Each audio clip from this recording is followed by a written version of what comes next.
Well, I'm Rick Williams. I'm the recorder of Saladin Shriners, and it is my honor today to be here with the illustrious Sir Harry Jones, who is our 2019 potentate for how many more days, Harry? Uh, 23. 23.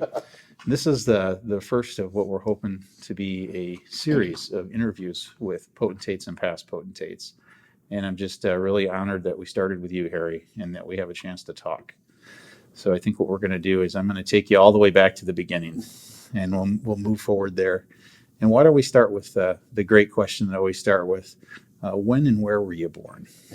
Kalamazoo, Michigan. Not too far away. Yeah, yeah. The family lived in Berry County at the time, in Cloverdale, Michigan. Okay. But I was born in Kalamazoo, there for a couple of years, and then they moved back and forth from the country to the big city of Kalamazoo. Yeah. Where did you go to school down there? Like elementary school, middle school? Roosevelt School, which at the time was the only integrated school in Kalamazoo. It just got a big write-up about the fact is that was an integrated school. Kalamazoo had a lot of problems back then over it. Then high school, I went to Kalamazoo Central, graduated from that. In '55, I had to repeat a couple of courses when I was in middle school. I was a little active. So if we were looking back through a window at the Harry Jones back then, how would you describe him? What were you like in school? What were you like as a kid? Absolutely energetic. Yeah, I can see that. You still are. Yeah. No, I joined the Cub Scouts. You had to be 9 years old. And you had a den mother back then. Yeah, I remember that. And that was, from then on, that took one heck of a lot of my time. Yeah, would you say scouting was your big thing growing up? Oh, then? yes. Yeah. Yeah. And you were an Eagle Scout, right? I was an Eagle Scout, yeah. And no, I am an Eagle Scout. Right. I wanted to see if you'd say I that. said that wrong. Though it was, I lived on the east side of Kalamazoo, and had a family. My folks had 5 other kids, one of each. That's what my dad would say. I got 6 kids, one of each. So, we was a close family. Started out Catholic, and in the interim changed to Protestant. And my dad had some run-ins with the priest. We lived in a Dutch Catholic neighborhood. And you guys were Polish too, weren't you? We're Polish, but that was a Dutch Catholic neighborhood. The Polish were a little further west of in Kalamazoo. Now, I'm lucky. I talked to you before when we were doing a bio for you for the Saladin News, and you told me a great story that I got to ask you about again so that we get it down. And I always kid around and say you ran away to join the circus. I know you didn't run away to join the circus, but I know at a really early age you went and worked at a carnival and a circus. You were were you about 11, 12 back then? 11 when I did a circus. It came to Kalamazoo, and I was always looking for ways to make money. And so they let me help a little bit putting the tent up, and more to stay out of the way. And they also gave me papers to take around and have all of the performers sign. And that was a duty I had to do. But I got paid for it, and that was interesting. It isn't what I wanted to spend my life doing. Sure. And the circus was a friend of my dad's. He had several booths. He was from Berry County, and I was 13 years old. That went to several cities and was up in Big Rapids. The circus was there. I'm sorry, the carnival was there. and I helped out with booths. I was quite short, so he got me a stool to stand on at the booths that he had. And I decided that too was not the way I wanted to spend my life. So I hitchhiked home from Big Memphis to Rapids at Kalamazoo. 13 years old. And I was under 4 foot tall Right. at the time. So I hitchhiked home to Kalamazoo. Yeah.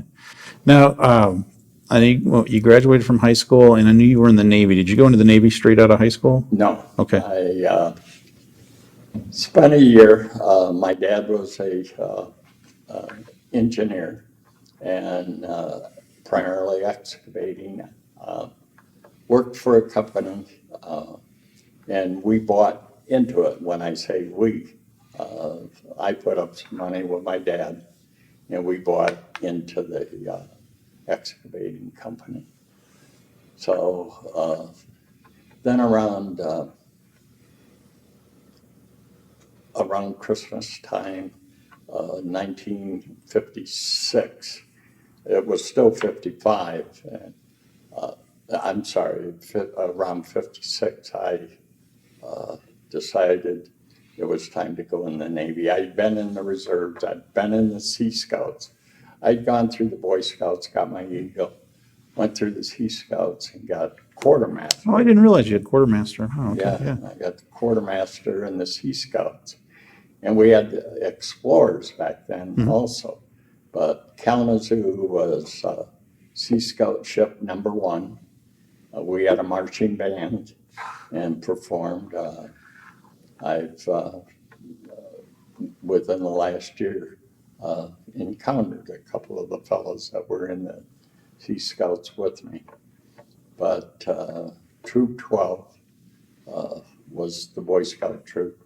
Worked at Scout Camp, which is Camp Rotacwan, 7 years, and Scout Camp Fort Hill, which I just donated a patch to the National Museum because they did not have a patch from Fort Hill. So Cool.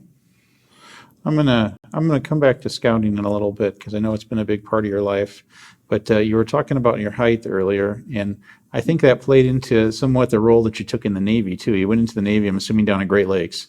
correct. Yeah, and then take me through where you ended up there. Well, there again, I had to get a waiver because I was under the height, but because I had enlisted in the reserves, they let me go into the Navy. I went to Great Lakes because I had been in the Sea Scouts, and because I'd gotten my Eagle and quartermaster, I didn't have to go to. I didn't spend the full 10 weeks or whatever the time was in boot camp because a lot of this stuff I had done. So I went right into Class A school.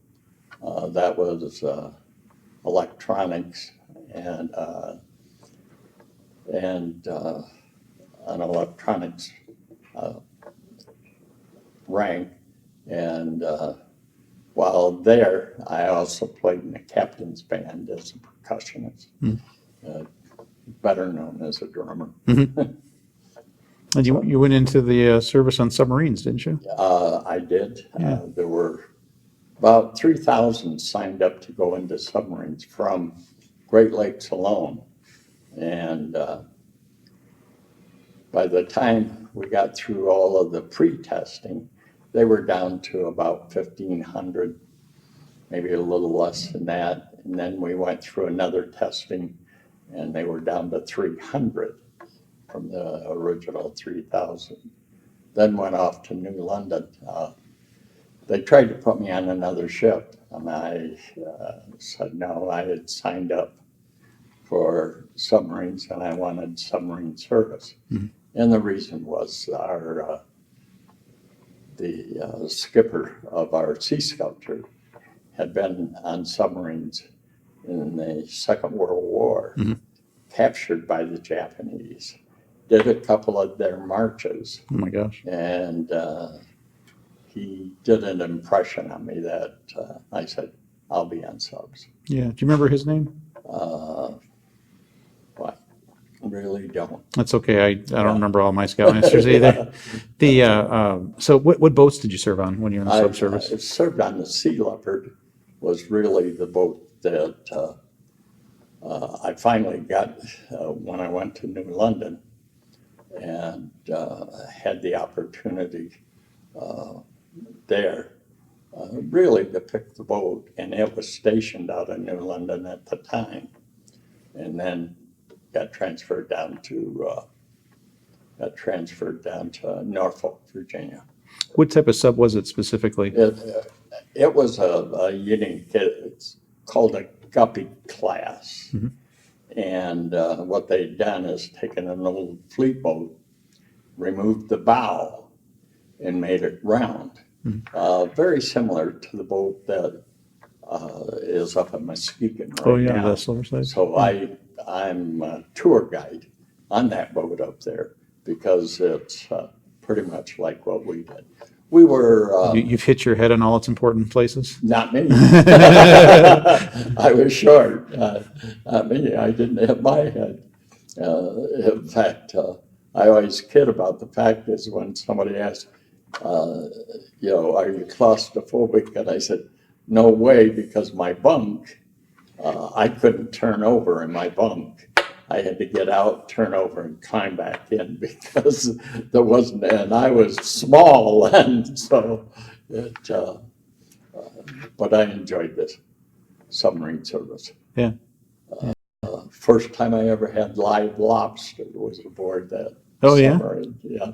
Nice. They brought back a case of lobster, and we certainly had the opportunity to devour it, and I always had a great taste for it. Yeah. How long was your enlistment altogether? My enlistment was just short of 3 years. Okay. And in that time, we had made Mediterranean cruise.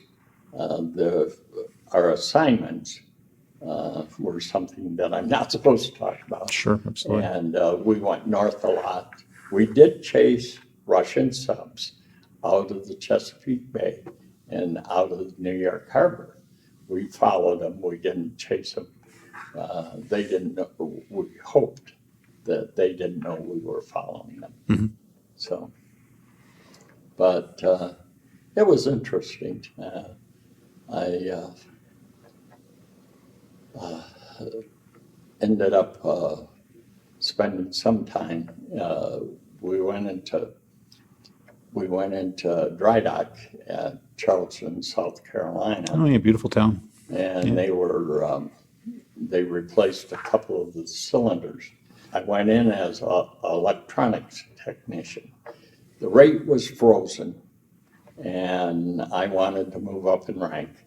So I changed my rate to electrician's mate, and was able to do that without having to go back and do a lot of schooling again.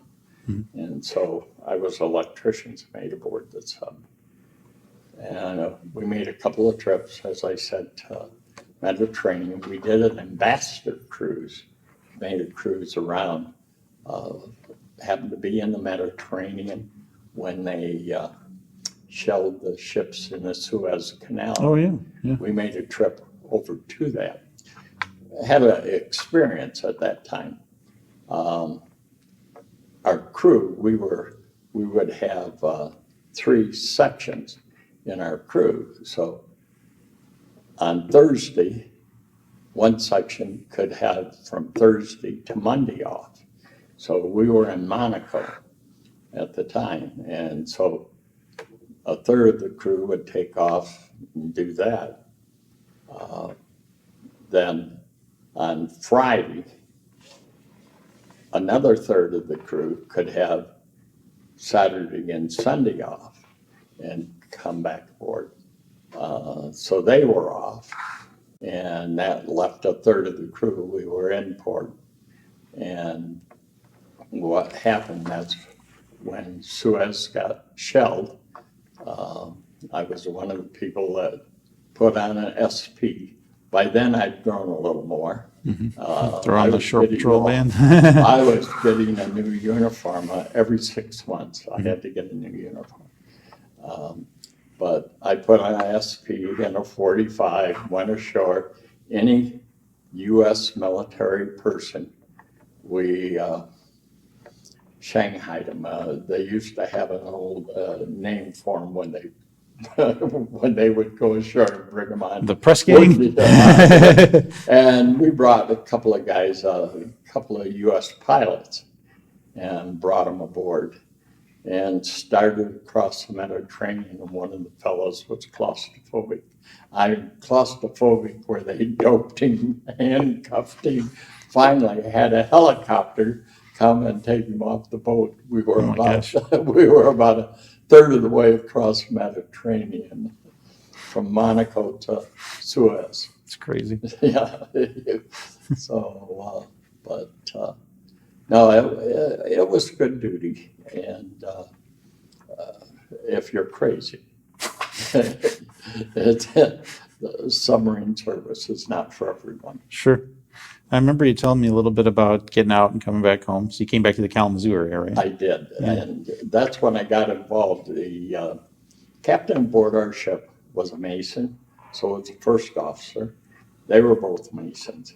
And I said, when my dad was interviewed to become a Mason, he had the whole family in the living room. And I listened to these guys. I was about 16 years old at the time, maybe 17.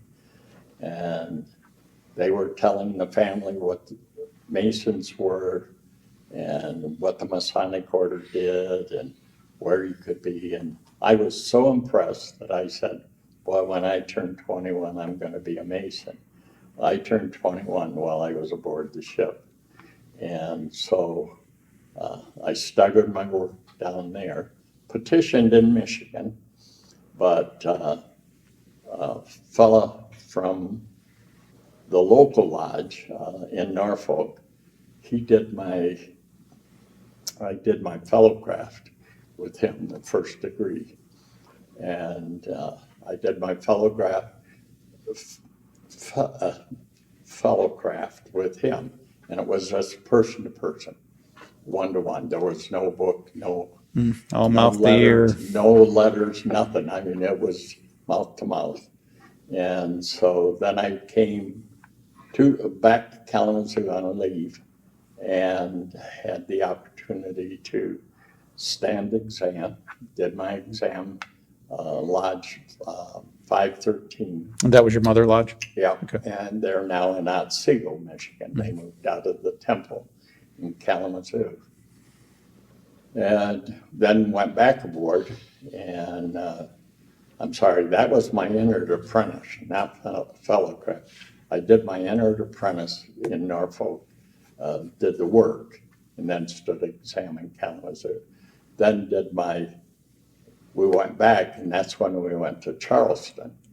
And so met some guys from a lodge there and did the same thing, learned all my work with one of the fellows from Charleston.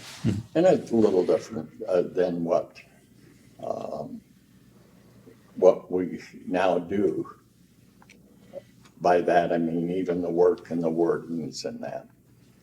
Anyway, then we took off and went to the Mediterranean, went north actually. We went up to, we went to the Netherlands, Belgium, Netherlands, and was headed up into the North Sea. That's, so between my fellowcraft and my master mason, there was about a year before I could. And then I got out of the Navy and came back to Kalamazoo. You had mentioned your first impression coming from your dad's investigation. Absolutely. Was he a member of 513 at that point when you petitioned? Yes, he was. Okay, Yeah. cool. And was he still around when you came in and everything? Or? Yes, he was. Oh, he wouldn't sign my petition. Oh, yeah? No. Had to get two other guys? I had to get some other people to sign my petition. Yeah. And young gal that I was dating at the time, her dad was a Mason. Okay. So, Now, probably wasn't it too far after that that you met Lynn, wasn't it? Or well, no, it was quite a while Was it? Okay. because I was much older. I had worked in excavating and that. this is after you're back from the Navy, or I'm back from the okay, Navy. got it. And decided to go to college. I had taken some courses right when I got out of high school at Western Michigan University. So then I went back to Western, and Michigan enacted a law where you accumulated points if you got a speeding ticket or if you got, and that came into effect, and I get a letter from the state of Michigan that says, you got 22 points. And I decided that I would find another college out of state. Were you a little heavy with the foot, or? Well, that was mainly, I still, You were in a hurry to get there. I still drive my age. So anyway, I went to Angola, Okay. Indiana, to Tri-State, which is now Triad. Yeah. And that primarily, Tri-State was or Angola was a Masonic town. I mean, they literally, the Masons put on parades and holidays, and I belonged to I joined a Greek fraternity down there that you had to be either a Mason or you had to have signature of two Masons. And it was Sigma Mu Sigma. There was another chapter of Sigma Mu Sigma in the University of Washington, Washington State. And those, and then the one on campus there at Angola. Mm-hmm. And got involved with them, went through commandery in Angola, did chapter council and the degrees that were a part of commandery. Mm-hmm. And then decided to, when I got through at Tri-State, I had trouble working a slide rule, if you know what. Oh, yeah. I know you do. I'll make a joke that I've seen them in museums. No, I know. But I had difficulty. I worked for a contractor as an engineer. He sent me down to Highway 20. I don't know if it was called an interstate then, in Indiana. And he says, you're in charge of taking care of the cloverleaf, the exits and that. So I'd go out on a date, and I'd make the girl hold the zero end of a tape while I measured to make sure before they poured concrete. So I decided that was not the career I wanted to do. I came back to Kalamazoo and worked in excavating for a little while. And my folks had moved to Cloverdale permanently in Delton area. And I stayed with them for a little while, but I'd owned a trailer, and this was really a trailer. I mean, travel trailers now are bigger than what I was living in. Mm-hmm. So I came back to Kalamazoo, interviewed for with a couple of companies, and joined a company by the name of Electronic Supply because I'd had the electronics, mm-hmm. In the Navy. And so I sold industrial electronics and moved up to a company was called Electronic Supply. They were in Battle Creek, and they gave me the thumb area to be a salesman up in the thumb area. So I moved up to Bridgeport.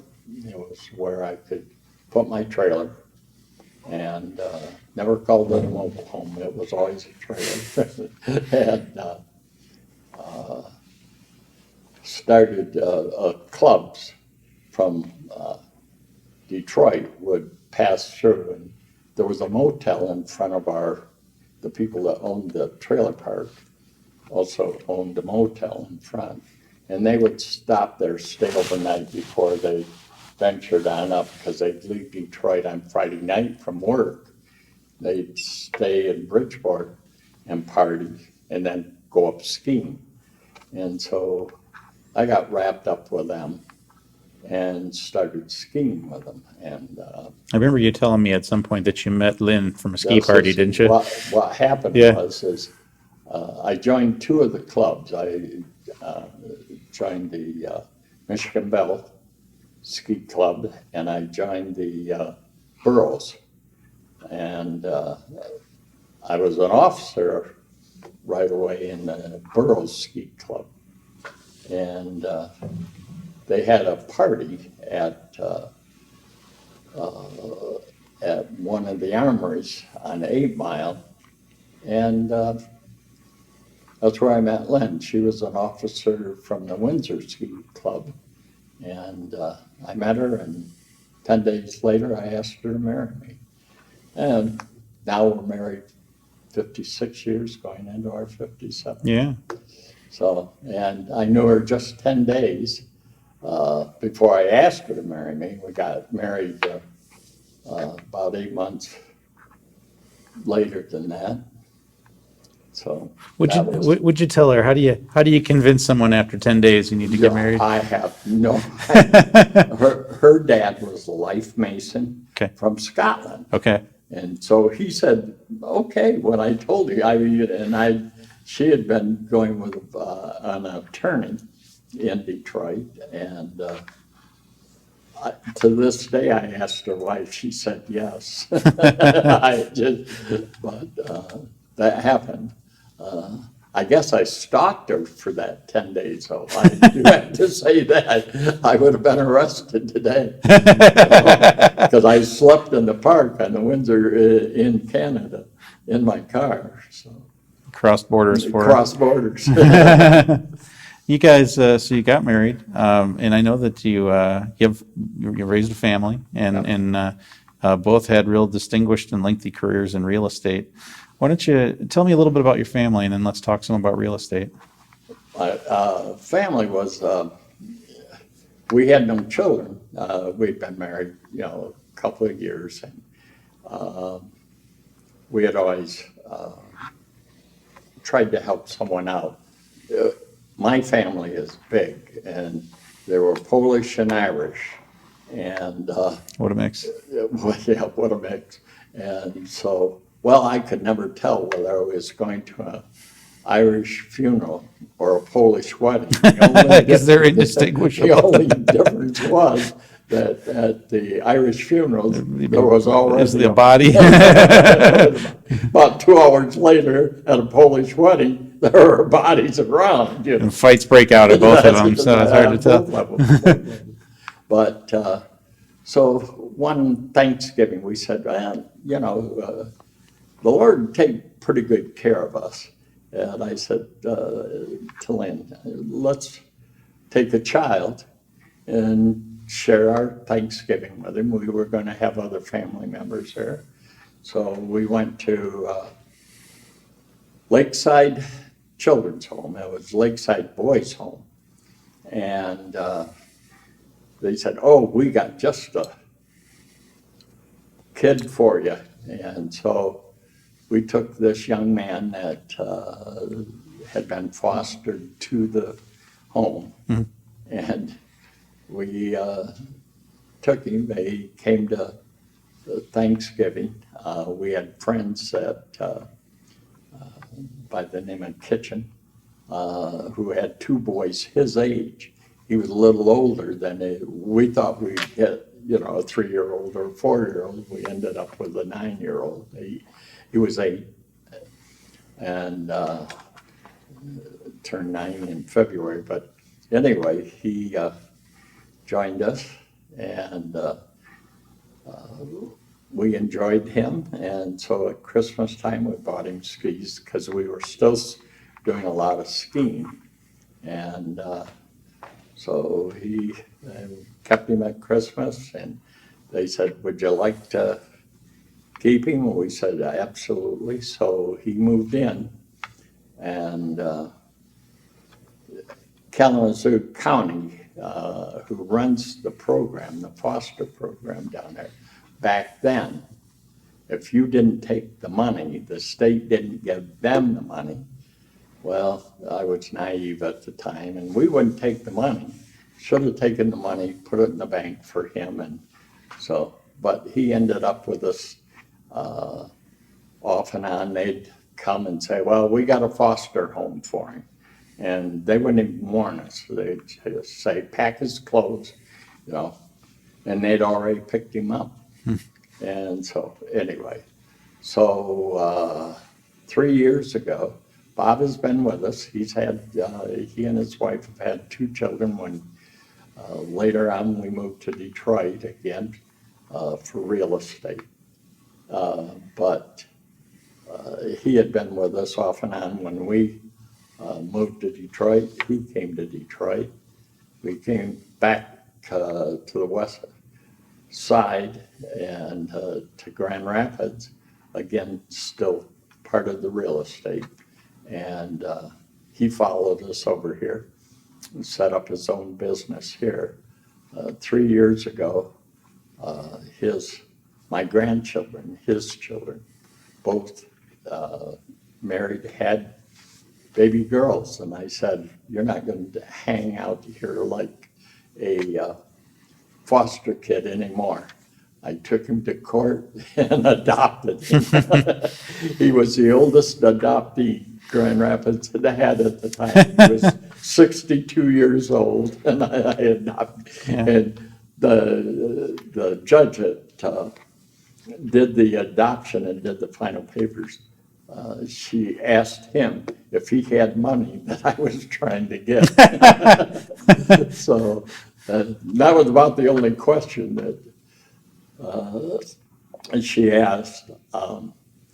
But overall, then we had 2 girls. So I've got a family of 3, and then each of them have had 2. So I got 6 grandchildren, and I got 2 great-grandchildren. Yeah, that's quite a collection. Yeah, a good start. Tell me about, I mentioned it a little earlier, but I know that real estate from a professional standpoint has been a big part of your life. Tell me about, how'd you get into that? And tell me I about was a Dale Carnegie instructor in Kalamazoo. I took that class, and not only the Dale Carnegie class, but I took the training class to be an instructor. And I was an instructor for them. And I see all these guys in these expensive suits, shiny shoes, and I know they weren't they weren't from the dime store, and driving fancy cars. And I said, "Man, I'm a smarter salesman than they are. I should really do that." Well, I joined a firm in Kalamazoo, Ty Carter, and I joined that firm. And then I found out these guys weren't making money. Their wives were all teachers. Their wives were making the money. So anyway, so I started out in Kalamazoo. My broker at the time got involved in politics, and it put a lot of pressure on the office. So I was the last one to leave him and joined Westdale, which was a company that was at the time the largest company in the state of Michigan. And I joined them in Kalamazoo. They offered us, Lynn and I, the opportunity to go to Detroit, be a manager. I was a branch manager for them in Kalamazoo. And then they said, you can be a general manager for the Detroit offices. They had already started the Detroit offices. They had 3, or at the time they had 2.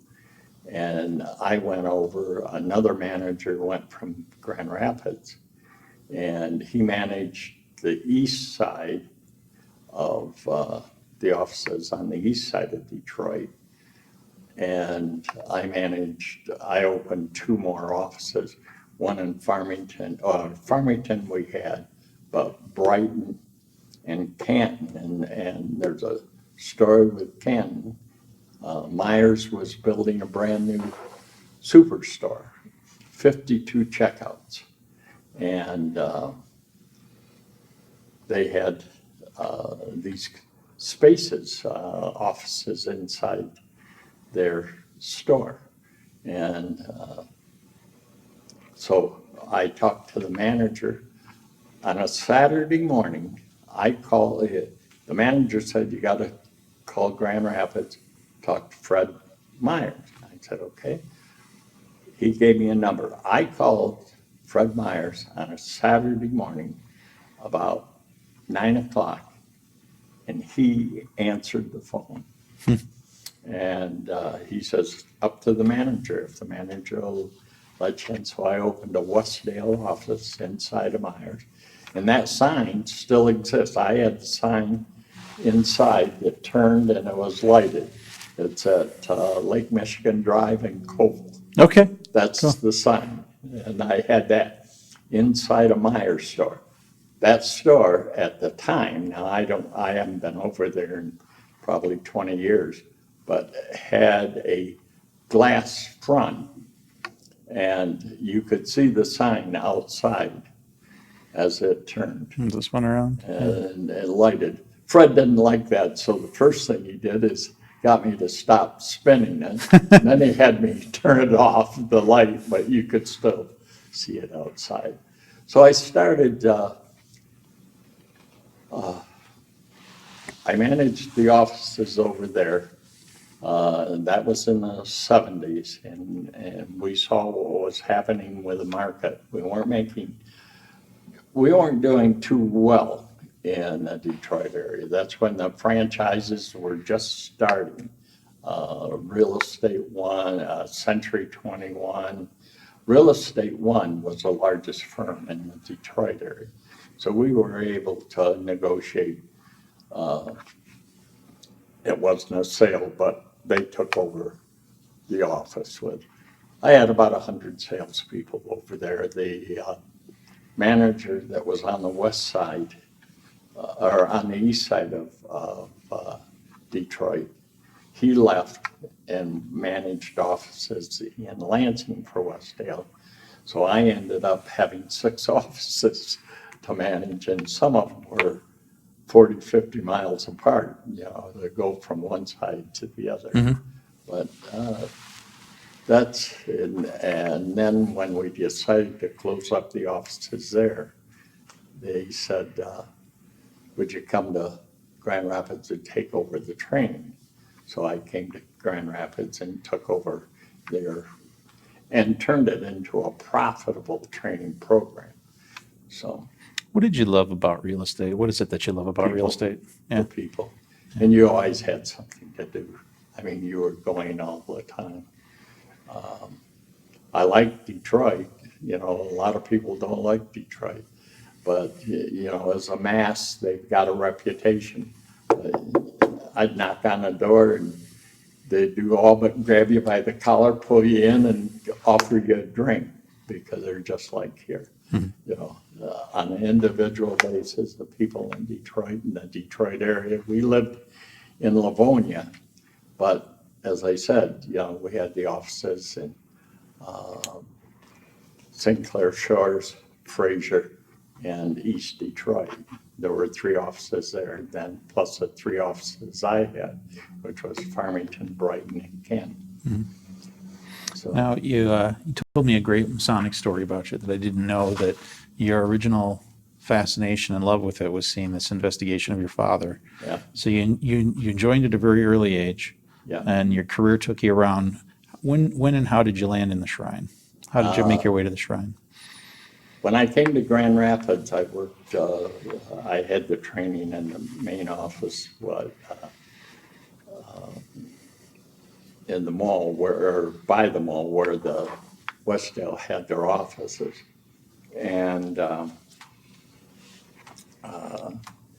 was a gentleman, and I say to this day, a real gentleman. This was Moe's, right? Moe's Yeah. Adam. Yeah. Moe's Adam. And they had Adam's Restaurant on Division, South Division. And even before that, we had driven up from Kalamazoo and had dinner at the restaurant, at his restaurant. And, but Moe said, you got to join, you're a 33rd degree Mason. 32nd. 32nd degree Mason. You're looking into the future. No, I'm not. You're a 32nd degree. He says, get into the, you got to get into the shrine. And I said, Mose, I can't afford it. And he says, I'll pay your initiation fee and joining, and I'll pay your first year's dues. And so he did that. And when I came in, I got in the pipe and drum band right away, and the Legion of Honor. And so those were the two activities that, and I was impressed with what, made a couple of trips to the Children's Hospital, one in Chicago. It was a little smaller than what it is now. But did that. We marched all over the state of Michigan With a fife. with Yeah. a pipe and drum Yeah. band. Yeah. And the guys got too old, so we got a trailer, and then they couldn't get up on the trailer anymore, and pipe and drum band. Still got my uniform. And I know you're still active in the Legion, and past commander of the Legion too. Yeah. And then, we had known each other, and I'm convinced if we hadn't have both come into the shrine, we would have met each other another way, maybe through scouting Right. or somewhere around town. But when I got to know you real well was when I became recorder, Right. and you were managing our building for us, Right. and very active in Legion of Honor, and then also had the honor of having you come in as Oriental Guide. In Yeah. fact, I'm happy to say I've been recorder long enough now that I knew you the entire time you were coming through the line. I was recorder when you came in, and was honored to serve as your recorder this year. Tell me a little bit about the experience of coming into the line when you came into OG. I remember it well, but that was a big leap to take. Well, one of the things, the guys that were ahead of me and that were in line at the time, they didn't see the importance, my opinion, this is an observation, of the women, what the wives, how important they were.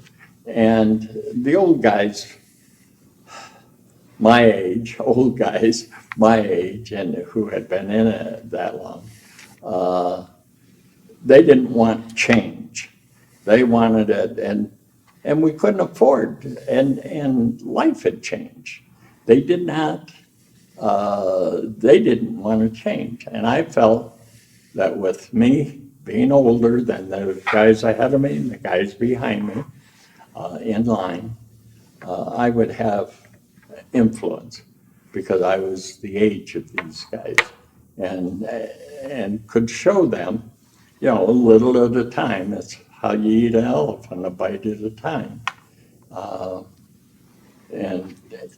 And that's worked out real well. The line has changed where they see the importance. We've had the women's activity. I've gotten my wife involved, and she struggled, and so there were activities for the wives of Shriners coming in and in, so that when we had a function, there was the possibility of doing something with other Shriners' wives. One thing that I to me stood out this year, and you were engaged in it before your year as potentate, but since Lynn still had family over in Canada, you guys were making a lot of trips to Canada to take care of family issues and take care of her brother. Right. But one of the byproducts of that is you got really active with some of the Shriners over there, didn't you? I did. I belonged to the Mona Club in Windsor, Ontario. By the way, they just made a $100,000 donation to the hospital up in Montreal. Montreal. Yeah, cool. And And with with the temple out of London, my cohorts are the people that were were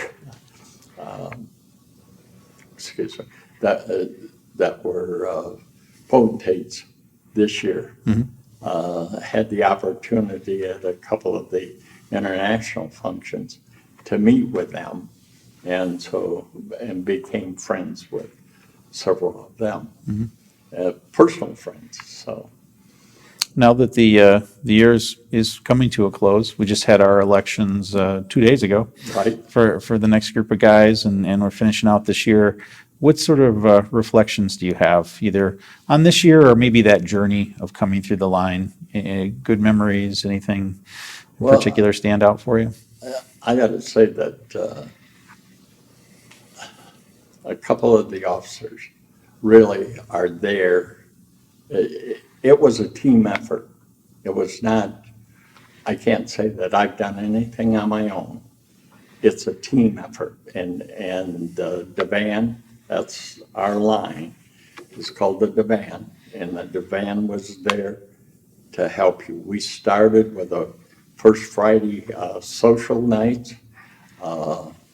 We started that. The last one we had, which was last Friday, we had 51 people there. And, the number when I joined the Shrine, there were over 3,000 members. And we could afford to keep the temple out on East Paris Road.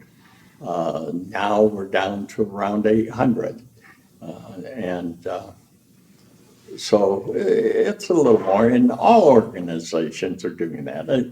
I've been active in the Lions Club in Grand Rapids and past president of that. And at the time, it was one of the largest Lions Club in the world. And that has, and I'm past president of that. And that fed a lot what I saw they do and what we do. That was a little more individual. This is a lot of teamwork. And that's the thing. And there's a couple of past potentates that I've got to give credit to that changed that mental attitude. Illustrious Sir Jonathan Dooley, he got that change. That was started too by illustrious Sir Jonathan Clifford. And, it's a swing, and now I think we're on a pattern that we're not going to see the differences of opinions and for lack of a better term that you use for kids, the jingling or jangle when the kids, argue about things. I don't think you're going to see as much of that as has been in the past. So having come through that line, you're now the illustrious Sir Harry Jones, Yeah. and soon to be the illustrious Sir Harry Jones, past potentate. Right. And one thing that I know you're really good at, so let's take me. I'm a new Mason, and I haven't joined the Shrine. Give me your pitch. The first thing is that this is a fraternity that anywhere you go in the world, and I've had experiences outside of the United States where I've got a friend, and that's key. It is a fraternity, and where and you learn right from the beginning. It also gives you an opportunity to where everybody is equal. When you become a Mason, a doctor, a lawyer, a judge, you're all right there. We're equal. We don't talk politics, so you don't have to go through any of that. It's a friendship type program, and it's social. That social where you can build ties with guys. It depends upon how much effort you want to put in it. And those are the two things. But anywhere you go in the world, share an experience. For our 50th anniversary, we went to Scotland. My wife's family was all from Scotland. As I said, my father-in-law was a life mason. When they left Scotland, they made him life masons, and he went to Canada. But the thing is, we were going through one of the castles, and I always wore a shirt that had either a Masonic or a shrine or one of our organizations within the Masons had the emblem on. And this guy in full costume, we're in line with about 30 other people getting a tour, and this guy's a tour guide standing behind a rope, and he lifts the rope, grabs me by the wrist, and pulls me. What did he do? Takes me through a couple of rooms, and he says, "I want you to see this. I know you'd be interested." And what it was, the king had been a Mason, and the apron's 350 years old, was then, over 350 years old. And it was made of lambskin, and you saw the signs on there. And we chatted, had the opportunity to go through, while we were in Wales, I went through the Knights Templars temple that they had in Wales. And so that, just in itself, I don't care. I've been in other cities at the circus. Oh, my grandfather, I was at church yesterday, and the guy came up to me, he's 96 years old, moved to Grand Rapids, and he says, "Yeah, I pay my dues every year." He doesn't have to pay dues because he's been a Mason for over 40 years. Mm-hmm. And I didn't even know, I've gone to church there for as long as we established the church. And he's a Mason. Mm-hmm. And so the thing is I think the key is friendship. And there's a saying out there, be more than a man, be a Mason. Mm-hmm. And I believe in that. One of the things that, and I'll take this from your theme for this year and your pin has an Energizer bunny on it. And I can say, I won't make you answer that question. Anyone that has known you knows that, like you said earlier, you were the oldest member in our Divan team, but you had more energy than most of the 30 and 40-year-olds put together. So you've got an Energizer bunny on your pin. Couldn't be more fitting. But you have a great theme on there that talks about helping kids and having fun while you're doing it. And that's something that I've always taken about the Shrine, is that we have fun. But we have this amazing philanthropy. And take a minute and tell me about either your experience with it or maybe how the philanthropy has touched you. I was, it has. I was child care chairman for a little while, for a couple of years, while we were still in the old temple. And the experience I've had, I got to see the building increase in size and service more kids. Had the opportunity to go through 8 of our hospitals. So, I even got to drive to the one in Sacramento.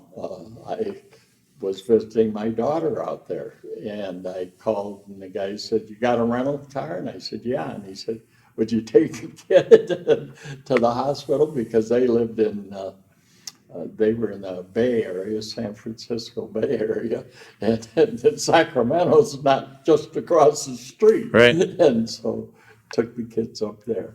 But you can't imagine, as a Shriner, how the families feel about you and the experiences you have with the kids themselves. Uh, when when we first moved down here, and one of my first trips, a little boy came running out. We were sitting in the front area of the hospital, and little boy come out, and he was around 3 years old. I got a nose, I got a nose, I got a nose, and because we do cleft palate and cleft lip, and he just that. And then when they dedicated the addition of family apartments to the one in Cincinnati, we went over and represented the temple. And a family, 2 girls and a mother, and the father was there, but the 2 girls and the mother were severely burned, and you could, they were taking care of that there at the hospital. But they were our tour guide and taking us through the new apartments and saying, how they had been treated. And the girl had been there 7 months, and they brought her teacher up to teach another teacher as to what, so she stayed up with her class. And we thought for sure that was an automobile accident, that's how they got burned. And it wasn't a airplane. It crashed into the house. And the youngest girl, they were severely burned. They were missing fingers and parts of their hands, and it, and just to have them be our tour guide was just a privilege in itself. But the one little girl said to us, well, we're better than our neighbors. They were killed. They died. And so that experience, those were just fantastic experiences that I've had. Can't tell you, each one of them, but there's a story pretty much with each one of the Sure. families. Sure.